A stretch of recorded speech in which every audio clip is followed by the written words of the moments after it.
Benvenuti! Oggi vedremo come usare Smart Connect per PC su un Moto G87.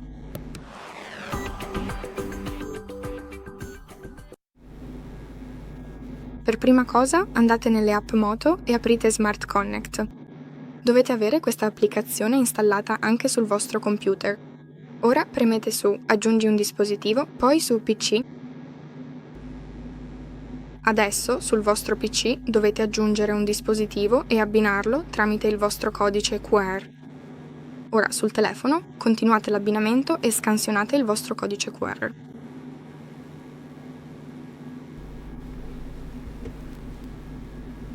Se non riesci a connetterti al Wi-Fi, usa un cavo. Ora scegli Smart Connect. Devi verificare che sei tu.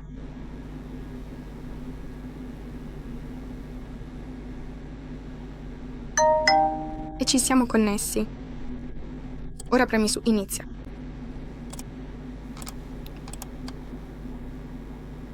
Sul telefono premi sul computer, poi su Condivisione schermo. Consenti. E qui, come puoi vedere, abbiamo la visualizzazione del nostro telefono. E quando torniamo indietro, come puoi vedere, sta facendo il mirroring. Qui hai accesso alla galleria puoi inviare file da un computer. Quindi, se trascini un file e lo invii, lo riceverai sul tuo telefono e poi potrai aprirlo.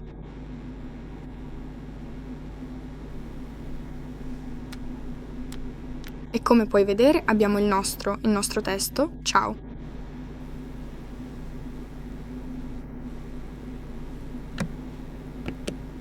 Se vuoi disconnetterti, ti basta passare il mouse sopra il tuo telefono e premere su Disconnetti.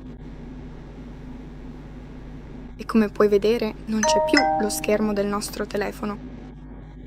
E questo è tutto per oggi. Grazie mille per aver guardato. Assicurati di mettere mi piace e iscriverti e ci vediamo al prossimo video.